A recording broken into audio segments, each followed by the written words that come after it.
Good evening, everyone. Just want to call the meeting to order for the Oxnard Public Works and Transportation Committee for September 23rd, 2025. Madam Clerk, may we have the roll call and posting of the agenda, please, followed by the Pledge of Allegiance. Committee Member Basua? Here. Committee Member Teran? Here. Chair MacArthur? Here. The agenda for this meeting was posted in the kiosks at City Hall, the Oxnard Public Library, the city administrative offices, and on the city's website on Tuesday, September 16th. Thank you. Thank you. May everyone stand for the Pledge of Allegiance, please? Thank you. If you can just repeat after me. I pledge allegiance to the flag of the United States of America and to the republic for which it stands, one nation, under God, indivisible, with liberty and justice for all. Thank you, everyone. We'll go to the first item on the agenda. This is for comments for items not on the agenda and for non-action items. Madam Clerk, are there any speakers virtually or in person for this item? Chair MacArthur and committee members, we do not have any public speakers in person or virtually for items not on the agenda. Thank you. Thank you for that. The next item on the agenda is the consent agenda, and the only items I see here is the approval of the minutes for the September 9th, 2025 Public Works and Transportation Committee meeting. Do any members have any questions or comments on this item? If not, what's the pleasure of this committee on this item?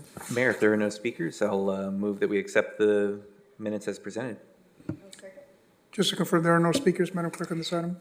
And Chair MacArthur and committee members, we do not have any public speakers in person or virtually for the information and consent agenda. Thank you. Thank you. Vice Chair Teran? Yes. Committee Member Basua? Yes. Chair MacArthur? Yes. And this motion carries 3-0. Thank you. Thank you. The next item on the agenda is, it's only a receive and file item. This is from the Public Works Department. The subject entails the Channel Islands Harbor Water Quality Update from the Channel Islands Neighborhood Council Marine Advisory Committee. The recommendations that the Public Works and Transportation Committee forward an update regarding the Channel Islands Harbor water quality from the Channel Islands Neighborhood Council Marine Advisory Committee to the full City Council is a receive and file item. Do any members of the committee have any questions of staff from the Channel Islands Neighborhood Council Marine Advisory Committee on this item? Are there any public speakers on this item? Chair MacArthur and committee members, we do not have any public speakers virtually or in person for this item. Thank you. Thank you. And I believe we have a video. Anthony, is that what we have as a video to be shown? Yes. Good evening, committee. We have a video that has been put together by the Marine Advisory Committee, the community group within the Channel Islands Neighborhood Council that has been supporting this effort and involved in the water quality effort out on the harbor since the inception of this project. I want to take a brief moment to say thank you to Chuck Carter, who's here tonight, for helping put this together and for being with us every step of the way. So with that, I'll let you watch the video. Yeah, and thank you, Chuck. I think some of us took you up on the offer to go out there and take a tour. So I really appreciate that. Thank you. This is Chuck Carter. I'm a volunteer on the Marine Advisory Committee. Today, I will present an update on the Harbor Water Quality Project. This picture provides a good overview of Channel Islands Harbor, Mandalay Bay, Edison Canal, 2,400 acres of agricultural fields on the left side of your screen, 90 acres and 300 new homes at Harbor and Fifth. In the center of the screen, this will be the North Shore at Mandalay Bay development, and the decommissioned power plant in the bottom right-hand corner of your screen. Channel Islands Harbor was one of the cleanest harbors in California since it was built in the 1970s because of the circulation created by the pumps at the once-through cooling power plant. The pumps flushed most of the contaminants out to the ocean at the north end of Edison Canal. The Channel Islands Neighborhood Council has been working with the City of Oxnard, County of Ventura, Los Angeles Regional Water Board, scientists, city, county, state elected officials, and other stakeholders for over 7 years to raise awareness about the degradation of the harbor water quality. When the power plant was shut down in 2018, we became concerned that our harbor could become very polluted like McGrath Lake unless we come up with appropriate mitigation measures. Today, we will give you an update on the problem statement, potential solutions, current project status, and action items. Marine Advisory Committee has provided outreach to local, state, and federal legislators and helped the city obtain over $3 million in state and federal funds. In 2018, neighbors were complaining that the harbor water turned brown, smelled bad, and some fish were dying. City Manager Alex Nguyen hired Aquatic Assay Consulting to determine the cause of the degradation. Their report is available on the city's website. The report concluded that the massive harmful algal bloom occurred in 2018. The bloom was followed by a widespread depleted oxygen event related to decomposition of bacteria dying algae. Remote sensors were installed to measure dissolved oxygen 24/7. The dissolved oxygen dropped below 5 milligrams per liter on several days during the summer months. Funding for the sensors expired in 2023. In May 2025, Marine Advisory Committee volunteers collected field measurements, including dissolved oxygen, pH, temperature, salinity, and turbidity at Seabridge and Westport in response to complaints from neighbors about excessive algae and dirty water. Dissolved oxygen at Westport dropped below 5 milligrams per liter over 60% of the days in May and June. Turbidity, water clarity, was also bad in all areas of the harbor. Conditions improved in July and August, but the water is still very murky. This picture shows that pollution from agricultural and MS4 storm drain runoff affects all districts in the city. River Park, El Rio, Westport, and Seabridge have already installed Stormwater 360 filtration systems and stormwater capture devices to reduce stormwater pollution into the Santa Clara River, Edison Canal, and the ocean. South Winds and Cypress share the Ormond Beach Restoration Project, which discharges their stormwater into the Pacific Ocean at Ormond Beach. Storm drains carry mostly rainwater to the ocean. However, as the stormwater runoff flows through the streets, down the gutters, into the catch basins, it picks up contaminants, including trash, motor oil, fertilizer, dog waste, bacteria, virus, and chemicals. The runoff through the storm drain systems flows directly into the ocean untreated. The result is stormwater pollution. It is harmful to our health, our beaches, oceans, marine life, and the environment. We must protect our home water and oceans. The contaminants flowing into Edison Canal are not new. They've been here for over 60 years. However, they were masked by the circulation created by the once-through pumps at the power plant. When the pumps were stopped in 2018, the pollutants from Edison Canal had to travel 4.5 miles south through Mandalay Bay and Channel Islands Harbor to get to the ocean at the harbor entrance. The pumps created a circulation of 1.5 billion gallons per month, or 55,000 acre-feet per year.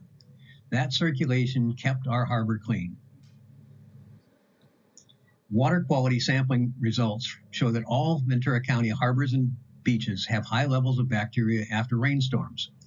Enterococcus bacteria from the agriculture and storm drains exceed the state water quality objectives by as much as 90 times. The state standard for bacteria says levels over 104 mpm, most probable number of colony forming units, can be harmful to human contact and toxic to aquatic species. The Oxnard West Drain discharges into Channel Islands Harbor at Fisherman's Wharf. As you can see from the chart on the bottom right-hand corner, Oxnard West Drain reported bacteria levels over 9,000 mpm in December 2021. Craftwater Engineering recent study confirmed high frequencies and exceedances of bacteria, metals, pesticides in agricultural drains in Edison Canal. Bifenthrin is one of the new pesticides with concentrations 20 times above the state water quality objective in Edison Canal. Permethrin is another new pesticide which is present in the canal at 15 times above the state water quality objective. These pesticides are not harmful to people, but they are toxic to fish and other aquatic species. Based on the water samples collected by Aquatic Bioassay Consulting in 2019, the Regional Water Board added Edison Canal and Mandalay Bay to the list of impaired waterways because they exceeded state water quality standards. Marine Advisory Committee volunteers continued to collect 30 monthly samples from 2021 to 2024 which confirm the continued exceedance of bacteria, nutrients, pesticides, and low dissolved oxygen. The data has been uploaded to the California Environmental Data Exchange Network for the Water Board's next review cycle. Funding for laboratory testing expired in June of 2024, so we do not have any current results to report. The Regional Water Board will be able to create TMDLs, total maximum daily load allocations, for each pollutant and each responsible party. Each responsible party will be required to report on the BMPs that they have implemented, and they will submit water samples 4 times per year. The Water Board can fine the responsible parties if they did not meet their load allocations within a specified time. Harmful algal blooms cause eutrophication. This is a term that the scientists use to describe low dissolved oxygen, dead zones, and fish gills, which occur when the environment becomes enriched with nutrients and becomes stagnant. The good news is that our harbor is an economic engine and a recreation resource that attracts many neighbors, visitors, and new businesses to Oxnard. People love to enjoy the beach, walking, wading, swimming, paddleboarding, jet skis, kayaks, sailing, or just laying on the beach. Kitty Beach has met the REC 1 body contact water quality standard 73% of the days in 2024 and 78% of the days so far in 2025. A recent economic impact report estimated the value of visitor spending increased by 56% to $1.5 billion in Ventura County in 2021. According to the report, Channel Islands Harbor was directly responsible for over $100 million in direct economic impact. Replacing Casa Serena and redevelopment of Fisherman's Wharf would also have a positive effect on Channel Islands Harbor, and it would increase direct economic activity by 60%. These new developments will add 400 new jobs and $32 million to new economic output. The harbor is a crown jewel for the city, which attracts new visitors and new businesses. We need to restore our harbor water quality. City of Oxnard hired Craft Water Engineering in June 2024 to create a feasibility study and implementation plan to prioritize and evaluate proposed best management practice solutions. Craft Water Engineering presented their draft mitigation strategies in January 2025. They're in the process of collecting additional stakeholder feedback. The final mitigation strategy analysis report is due this month, and the implementation plan is due in November 2025.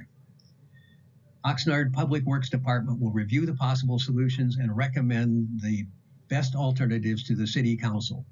Action items. We are asking you to be aware of the harbor water quality degradation and support the proposed water quality implementation plans to restore our harbor water quality. We would like you to remember 3 things. Number 1, the harbor water quality has been degraded since 2018, even though some BMPs have already been implemented. There is still more work to be done to restore our harbor water quality.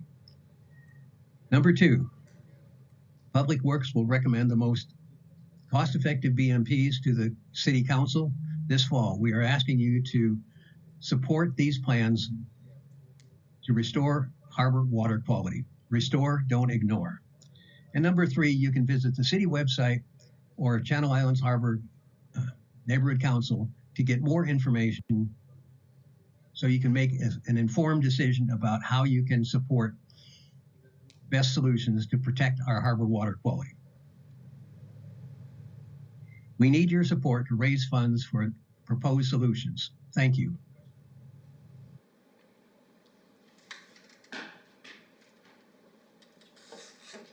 As you can see from this, is a citywide, statewide project. We need your support to restore our harbor water quality. Thank you.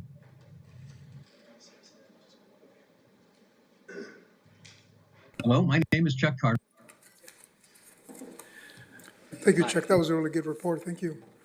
Thank you. I'm available to answer any questions you might have. I kind of breezed through a lot of things about the outreach we've done to help the city city and county raise funds. We're available to do more research, more outreach, and we believe that the craft water proposals will be cost a lot more than what we've already raised. The $3 million is just a chip in the bucket. So some of the results will be hundreds of billions of dollars. And so we need, different funds from NRCS, various organizations. The Farm Bureau can qualify for grants from, that they can implement what they call denitrifying bioreactors to eliminate the nutrients coming into the harbor. There's a tailwater company that has a portable unit, $100,000 a year. They can put it in the drains, runoff drains, and reduce the amount of nutrients in series. So that if you have 3 of these things in a row, first one will drop the nutrients by 20%. The next one will drop it another 20%. And when it comes into the harbor, it will be way lower in nutrients. And nutrients are what have caused the algae bloom. So, and the Farm Bureau is willing to do that because they can get grants from Proposition K. So the city's not available for those grants, but the Farm Bureaus are. We've talked with Maureen McGuire and Jody Schweitzer. They're willing to do that if they can get the funding. And one of the companies that works for Craft Water specializes in writing grants. So Civil Via is one of the companies that will help whoever is willing to apply for a grant to get that grant. We've applied for grants from the Ocean Protection Council in the past. Eric Hummel, who works for the city, has written several proposals, and unfortunately, we just didn't have the right boxes checked off. So we're confident that we will be able to do that. We just want people to be aware that the water's not getting better on its own. It's going to continue to be degraded until we can restore circulation or reduce what they call source control, reduce the pollutants coming in. And the city has done a lot. The city has a $400,000 community or implementation plan to install 400 new catch basins to reduce the trash coming in. And they're already in the process of doing that. So a lot has been done. There's more work to be done, and we'd appreciate the support from the city council. So our ask today is to forward that video to the city council for approval sometime in the future. Thank you, Chuck. Any other questions? I appreciate the partnership thing. That was a very good report. Any questions from this committee or comments? Go ahead. Yes, thank you, Mr. Carter. I appreciate you putting the presentation together as well. I think it was great, not only for us as a committee, but for the public to be able to see that, see it live and be able to access it in the documents as well. So thank you for your efforts on that. One question I have, which maybe it's a technical question, on slide 12, which was the one that had the levels throughout each of the waterways there.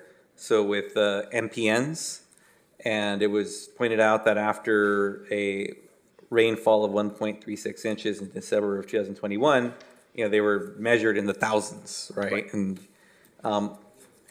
then the adjacent picture is from October 26 after 0.82 inches of rain, which had elevated levels, but nothing compared to the additional rainfall. So my question is, do we know when we have a big break in rain, what is the typical measurement that we're looking at for those same bodies of water, specifically the harbor? Under 20 MPM.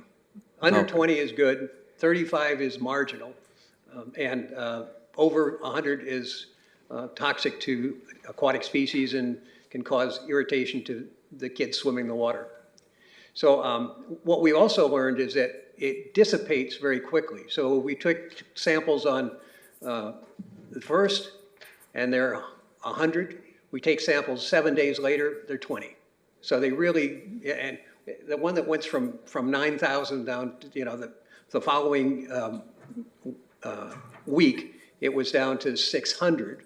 So, and the Ventura County-wide stormwater district is aware of these problems. They're struggling with everything that they need to do to meet their MS4 MPDS requirements, and they're working on it.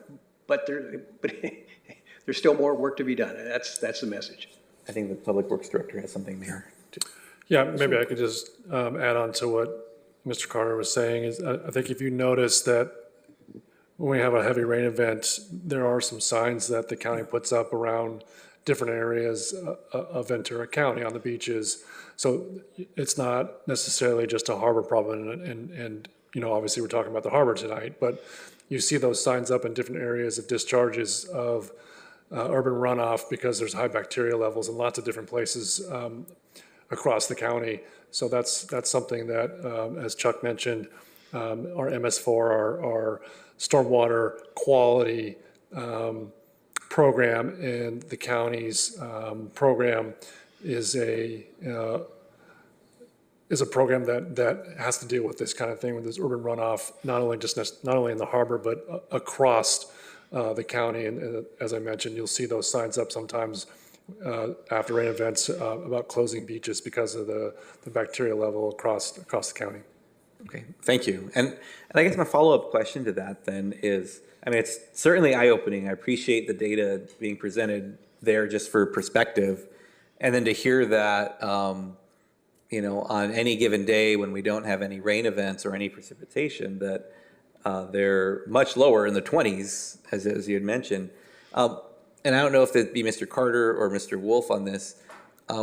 What are some examples of best practices that, whether it's infrastructure or other means that would, during rain events, mitigate the levels of pollutants or sources that are bringing our levels up to that level or to those numbers after it rains? So one item is getting rid of the trash. The trash that flows into the storm drains carries bacteria with it. So if you can filter that trash out, that will help. There's filtration systems. Stormwater 360 actually works like a swimming pool filter. So Westport, Seabridge, and River Park have installed those systems already. They're expensive. They're about used to be about $100,000 per filter, and they have 40 of them in Seabridge. I don't know how many are in River Park, but they're expensive, and they reduce the amount of pollutants, amount of bacteria coming from the storm drains into the harbor. They need maintenance. So, you know, it's like your swimming pool filter. You have to change the media every few months or every 6 months. I don't know what the period is. But there's a number of different things that can be done to reduce the bacteria, but we're never going to get it down to zero. You know, the realistic thing is if we could get down to 90% of the time it's clean, that would be good. You know, Kitty Beach right now is at 78%. So we're getting closer, and Ventura Stormwater has done a lot of work on Kitty Beach. They've installed something called a dry weather diversion device. So when when it's not raining, the stormwater gets directed into the wastewater system. When it rains more than 1/10 of an inch, I think, then it goes into the water. So during rain, you know, we're getting the bacteria in there. When it's not raining, the bacteria that's running out of the yards and is going to the wastewater treatment plant. So those are the kind of things that can be done. So a couple of things. I think Mayor Pro Tem, you're talking about, you know, what can the residents do? I think that's part of your question. Sure. Right? Residents, city, county. I mean, what are we looking at here? So maybe I'll start with maybe what some of the residents can do. So obviously, as Mr. Carter mentioned, trash is a big deal. So obviously, don't treat our public right-of-ways as trash cans, right? That's one thing to do. Pet waste is another thing. Making sure you're picking up after your pets, if you will. So that source control kind of component is pretty helpful for us when it's done at the local level. So those are some of the things that can be done. The other thing I was going to mention is overwatering of lawns, that nuisance flow, as Mr. Carter is mentioning. When it's not raining, there's still nuisance flow. There's still some low flow in the storm drain system, and that still carries with it some of the constituents that we don't want in our harbors and beaches. And so reducing your irrigation to the minimum so that you're not overwatering and putting that water down the drain, down the storm drain. So those are some of the things that residents can do. As Mr. Carter mentioned, as a city, we have been including and installing trash capture devices in our storm drain system. City Council has authorized, I want to say, up to $800,000 of ARPA money for trash capture devices into the storm drain. We just finished our second of 2 capital projects. We put another 450, trash capture devices in storm drain inlets throughout the city to try to keep as much trash out of the beaches and harbors. We also have, through our development process, we do low impact development where we do retention or bioswales on site. So we retain and otherwise treat through natural processes runoff from development. And then also the mechanical devices that Mr. Carter was mentioning. We have lots of mechanical devices, which are filters, things like that, that will help reduce that pollutant load. All right, thank you very much. And I'll just end by saying, number one, thank you for the responses from both of you. And I'll thank Mr. Miller as well, because the filters that are in River Park, I knew nothing about those until he mentioned them, and especially how expensive they are. So if people are upset about changing their pool filter, you should talk to Mr. Miller about those filters out there.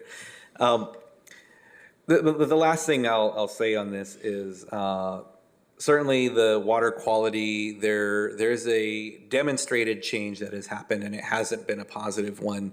And there are things that we can do, take action as a city. There are things the county can do, but I appreciate the other side of that coin, that residents certainly have a major role in this as well. And, even if it's a stick of gum that you spit out into the curb, little things add up to big things. And, pet waste, litter, even overwatering lawns, as you had mentioned, this all adds up. When you have 200,000 people, if even 2% of them are doing this, it's significant, it seems like. So if we can reduce that, it'll help the back end of what has to be done to help the water quality here. So thank you, and thank you to the Channel Islands Neighborhood Council and your committee for all of this work. This is exactly why these neighborhood councils exist, for these type of community-based issues. So thank you for all of your work on this. So Craft Water has listed several what they call non-structural BMPs, which is education for the public. You don't wash your car in the street. Take it to the car wash where it goes down into the sewer. Don't overwater your ground. And those are the kind of things that the kids learn in school. And as we can get people to put their trash in the right receptacle, that will reduce a lot of the pollution. Absolutely. Or you could be like my wife and just never wash your car at all. Super conservation right there. Thank you again, Mr. Carter. And thank you again for the tour as well. Much appreciated to see that firsthand. Yeah, thank you. I'm certainly proud of our harbor and the fortune that we have to have it here. So I appreciate all the work you did, Chuck, on this. I certainly have been out there paddleboarding and everything else with my kids, and what a luxury we have to have it here. So we have to take care of it and be good partners. This is only a receive and file item, so no action is required. Yes, Mr. Wolf, go ahead. The request is actually to forward it to council for receive and file. So okay. we would appreciate a recommendation to do that if that's at the committee's I pleasure. apologize. I thought it was only a receive I'll and make the file item. recommendation to go ahead and Yeah, send it to the full entire council. sure. Yes, I'll second that. Okay. And did we already call for speakers? Yeah, do we have any speakers other than, Chair MacArthur and committee members, we do not have any public speakers in person or virtually for this item. wonderful, call for the vote on it? Committee member Basua, Yes. Vice Chair Teran, Yes. Chair MacArthur, Yes, and this motion carries 3-0. Thank you. thank you. Does a member have any item for a future agenda item? If not, then if there's no objection, then we are adjourned. Thank you.